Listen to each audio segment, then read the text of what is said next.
Welcome to this Facebook Live session. I'm Dr. Rashmi Shinde, dermatologist and cosmetologist practicing at Goregaon. So, what is acne-prone skin? So, when we acne-prone skin can be pimples coming up on your face maybe every 2 to 3 days, maybe every week or every 2 weeks. So, people who tend to get acne on and off are generally known to have acne-prone skin. Now, acne can be of various types. So it can mild from something as very mild as blackheads and whiteheads. You can also get red bumps on the face, which are commonly known as pimples. They can also be painful big boils on the face, which have pus in them. So all of these presentations come under the term acne. Okay. So the skincare routine that I'll be discussing today will be applicable for all kinds of patients who suffer from acne or who have oily skin. So if you have blackheads or whiteheads or pimples or boils, you can use the same skincare routine along with the medications which are recommended to you by your dermatologist. So the acne medications I won't be discussing in detail about, but the basic skincare routine I will now discuss. So when it comes to basic skincare routine, there are 3 steps that we essentially follow. First is cleansing, then moisturizing, and using a sunscreen. So I know the common terminology that we use is CTM, that is cleansing, toning, and moisturizing. That is what we have commonly heard. But toning is not so much a necessary part of the skincare routine. I think sunscreen is much more important. Using a good sunscreen is much more important. So cleansing, moisturizing, and using a good sunscreen will take care of essentially the basic problems of your skin and maintain your skin healthier. So coming to the first part, that is cleansing. So what is cleansing? Cleansing is basically taking off the dust, dirt, and the extra oiliness and sebum on your face. And to achieve that, we can use good cleansers, face washes that are available in the market. And there are questions that people do ask me, that my patients do ask me, why not use a soap? Soap is essentially good to remove all your sebum and dust. We normally use soap. So why can't we use soap for our face? Especially when we have acne and we have to remove all the oiliness. So soap has a problem to it. It has a pH known as alkaline pH in the range of 9 to 10, which is not the pH which is meant for the skin. Skin ideally has a pH of 5 to 6.5. So any cleansers or anything that you use on the face should ideally maintain that pH of the skin so that the skin remains healthy and normal. So if you're using a soap on your face, then your skin might get damaged in the long run. So hence the need to use a good dedicated cleanser or face wash for your face. So when you have acne, there are the face washes that you might come across. They're written as foaming face wash, meant for comedogenic skin, meant for oily or acne-prone skin. All of those face washes will be good for you. The medicated cleansers that we have routinely, they contain salicylic acid, either 1% or 2%. 1% I generally recommend for people who have mildly oily skin, and 2% is recommended for people who have very oily skin. So it is recommended depending on the type of oiliness. Then comes something known as benzoyl peroxide. Benzoyl peroxide is also recommended depending on the pimples that you have. So it is also a good ingredient in acne skincare. So salicylic acid and benzoyl peroxide are the medicated cleansers that we normally see. Now cleansing, how frequently do we clean our face? So essentially it is twice a day, morning, once after bath, and in the evening before you go to bed. That is all that is required generally. But if you're working out and if you have a very hectic lifestyle, if you're traveling all around, and so if you are sweating so much, then you can use cleansers even more than twice. So you can use it maybe 3 or 4 times a day, but that is the maximum. So using cleansers more than 4 or 5 times a day would mean drying out your skin too much and damaging your skin. So our skin has a barrier, has a good barrier, okay, the upper layer which protects our skin. So in acne-prone skin, the barrier is already damaged. And if you go on cleaning it and making your skin drier, the barrier even becomes more weak. and your skin is not able to heal properly. Okay. And skin also, as a response to the extreme dryness, it tends to produce more oil. So when you wash your face and your face becomes more drier, then the skin as a response makes it all more oily. So it is a vicious cycle that goes on happening. So it is recommended just to wash your face maybe 2 times a day, 3 or 4 times max. Anything more than that is not recommended. But if you do face this problem of oiliness, you can just use a blotting paper or a tissue paper and just wipe it off, just dab it off. Okay, that will take care of the oiliness. And for long-term remedy, for long-term solution to this oiliness, there are good anti-acne medications which are available. So depending on your skin type, depending on the pimples, your dermatologist can recommend a good anti-acne cream and some medications if needed, and that will help to take care of the oiliness in the long run, right? So that is about cleansers. So cleansers have to be used twice a day. There are these foaming face wash with salicylic acid and benzoyl peroxide, which are available in the market, and that is what you should be looking out for. Okay, and the one more thing when it comes to cleansing is the use of scrub. So many patients do ask me, what if I use a scrub? Scrub is good to remove the dead skin, and especially the blackheads and whiteheads around the nose area, around the temple area. So if you use a scrub regularly, maybe the blackheads and whiteheads will go off completely. It is not so. So scrub can be used maybe once a week, and that too the scrubs which have fine granules. Okay, the coarse granules are damaging to the skin. So scrubs with fine granules can be used once a week. And what it does, it does exfoliate your skin a bit, so your skin looks fresher, but it won't take care of the blackheads and whiteheads permanently. For that, you will have to use good creams, good exfoliating creams, anti-acne creams that can be used daily. And after a period of 2 to 3 months, you will notice that the blackheads and whiteheads have reduced. So creams and good lifestyle can help in reducing the acne and not using scrubs in the long run, right? And one more point when it comes to cleansing is for people who use makeup. For people who use makeup, it is very important that we remove the makeup before going to bed. Okay, sleeping with the makeup on is a strict no-no, and for removing makeup, you should use dedicated makeup cleansers that are available in the market. There are a host of products which are available. There are micellar water products. There are cleansing balms. There are cleansing lotions which are available. So depending on whatever you like, you can use a good cleanser, a makeup remover.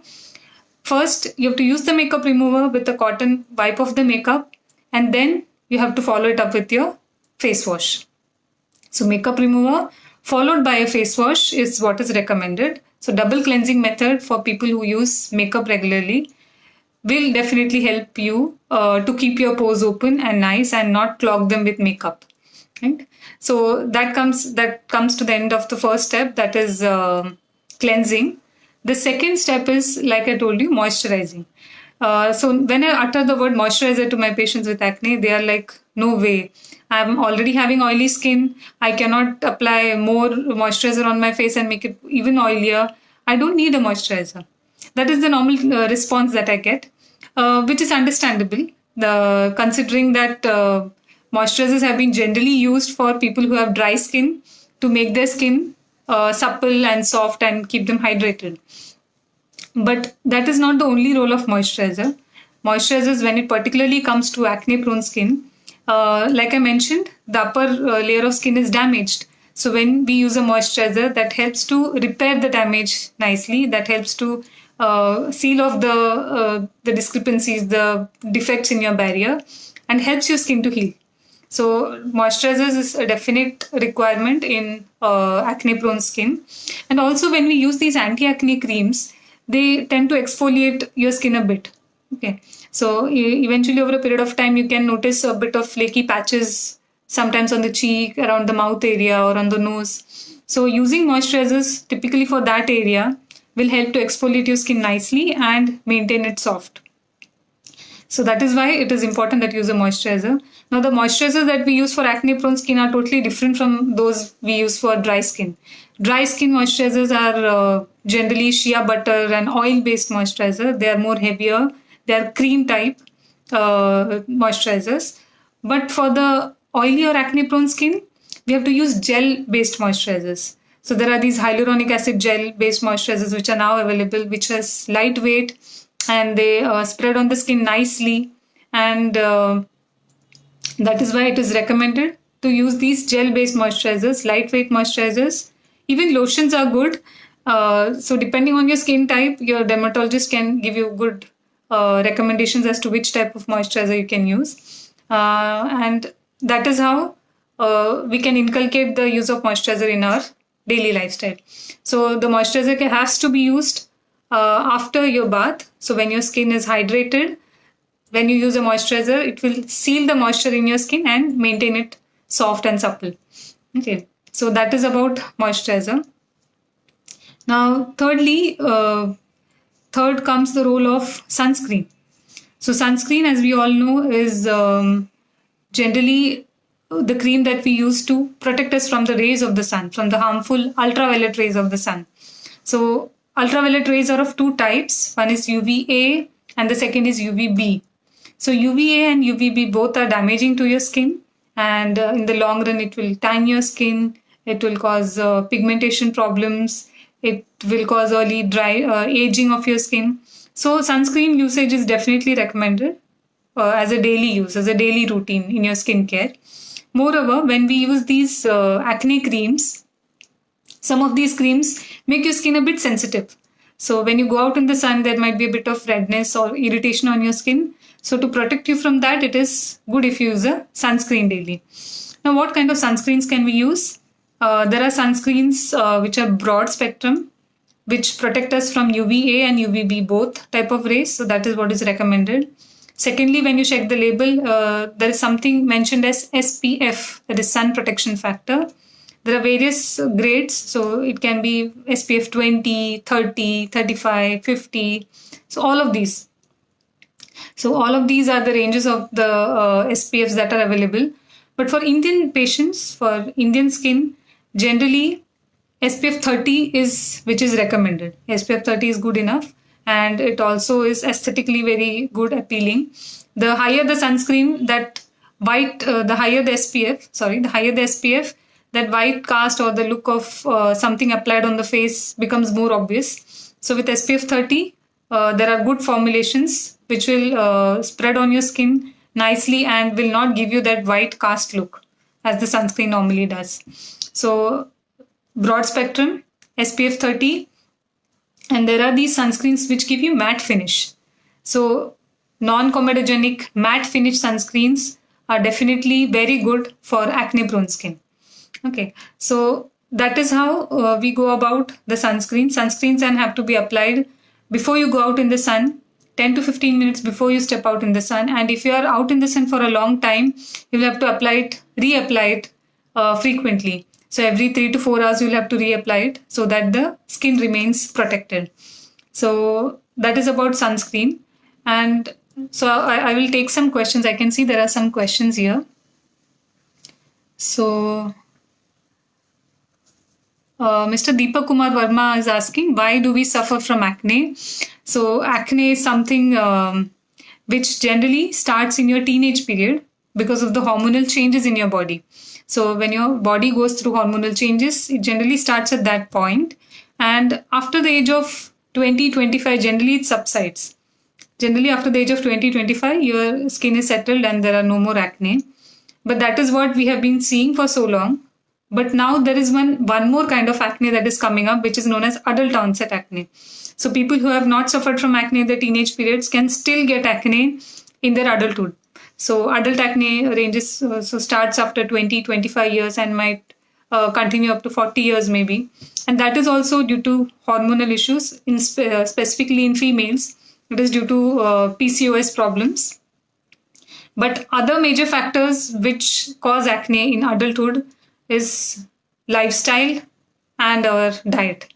So diet and lifestyle are very important factors if you ask me for adult acne.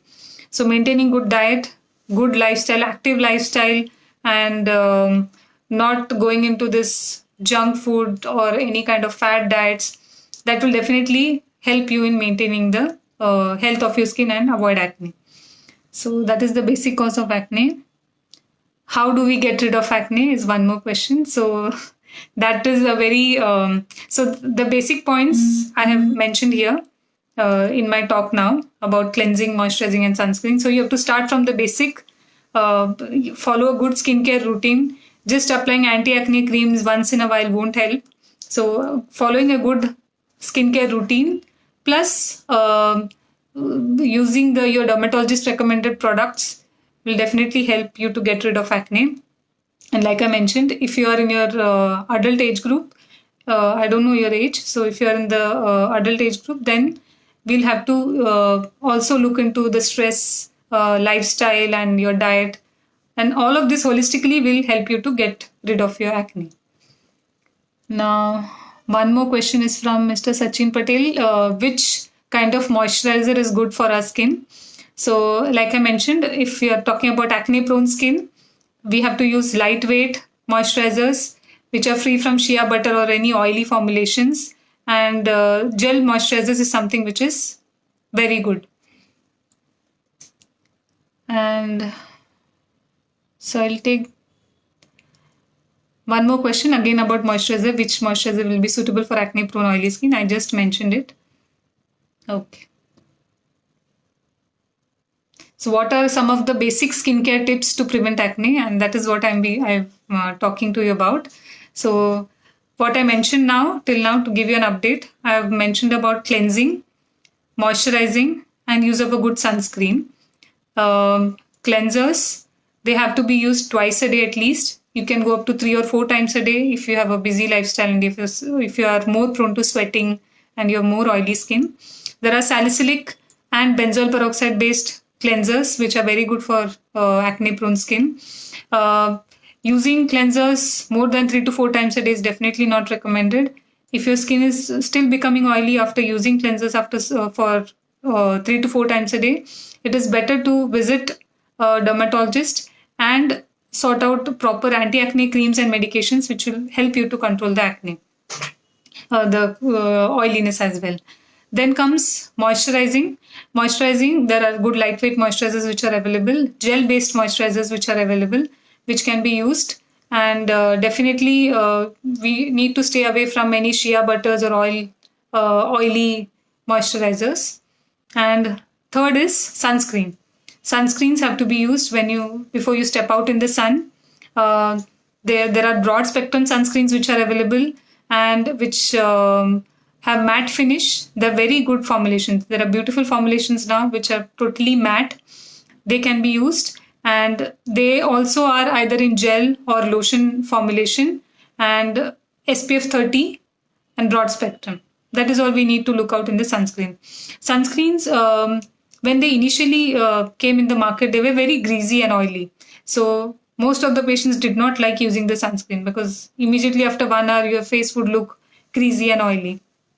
So, but now over a period of time, with the change in the formulations and the advancements, these sunscreens are matte finish. They have these silicone based ingredients like dimethicone. So they form a good layer on your skin. They give a good matte finish appearance on your skin. They don't give you that shiny look. So that is why it is preferred by most of the patients now. And also for makeup, for people who use makeup, the routine should be to use a cleanser, moisturizer, and then follow it up with a sunscreen. Makeup comes after that. So for people there are many queries related to, for people who use makeup, they don't know whether you to do the makeup first and then use the sunscreen or the other way around.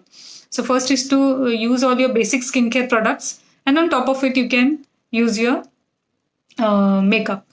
And like I mentioned again, I'm repeating, the makeup should be taken off at the end of the day using a good makeup remover and not just a basic face wash. A makeup remover followed by a good cleanser is what is required. Now some other tips, some other routine tips that we have commonly heard about acne prone skin is avoid touching your face. So that is a strict no. So people with pimples generally tend to pick their lesions, generally keep on scratching their skin. So that is a strict no-no.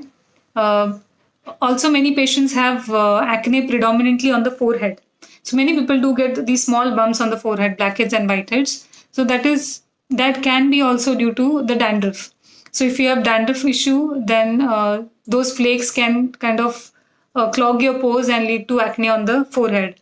Even people who are using hair gels or any hair pomades or any hair products which make your hair oilier and greasier, that can also cause acne on the forehead. So those are some tips for people who get predominantly acne on the forehead. You have to check for dandruff and use of any hair products which might trigger acne. Then thirdly, normally it is advisable that you change your pillow covers and bed sheets every at least twice a week.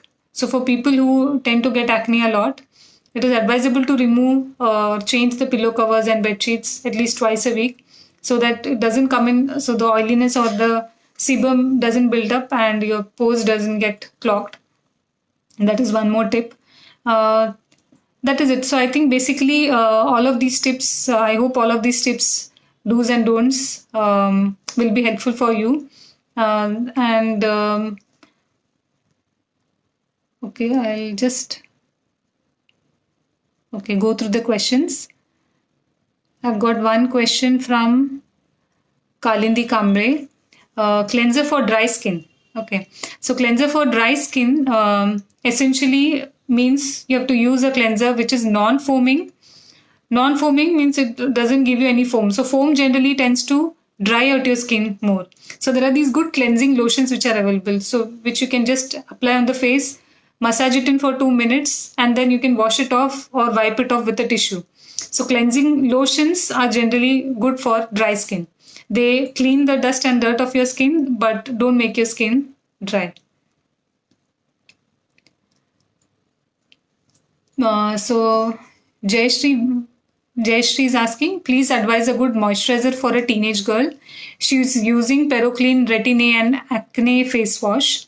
She's having dryness secondary to use of this acne medicine. Please advise for skin drying. So yes, so this is a common issue, like I mentioned in my talk. When we are using the anti-acne products, because of the exfoliation, there is dryness that is seen. So what I would recommend is you can change the acne face wash if it is too drying. You can shift to a face wash which is meant for the drier skin types. Like I mentioned just now, you can shift to cleansing lotions which don't foam. That will take care of the dryness to some extent. And there are good moisturizers, the hyaluronic acid based moisturizers, which are available in the market now, which you can use for your teenage girl. Please advise. So Mr. Giridhar is saying, I always follow your instructions and treatment. Great results. Thank you. Mr. Akhil Nani is asking if please advise best sunscreen lotion and moisturizer. So best sunscreen lotion, like I mentioned, you should. So there are a host of sunscreen products that are available. Matte finish and SPF 30. So these three things: broad spectrum, SPF 30, and matte finish. That should be good. So I think I've covered pretty much all the questions. So I will end the session here now. Thank you for listening. And again, I'm Dr. Rashmi Shinde. You can contact me at Room Dharma Clinic in Dadar or Quest Clinic in Goregaon for any more enquiries. So one last question I'll be taking. Higher the SPF, like 50, we tend to think that we get more protection. You corrected that myth, okay? You corrected that myth. Thank you. Right. Thank you. Okay. Thank you for all your comments and for the active discussion. I will now end the session. Thank you.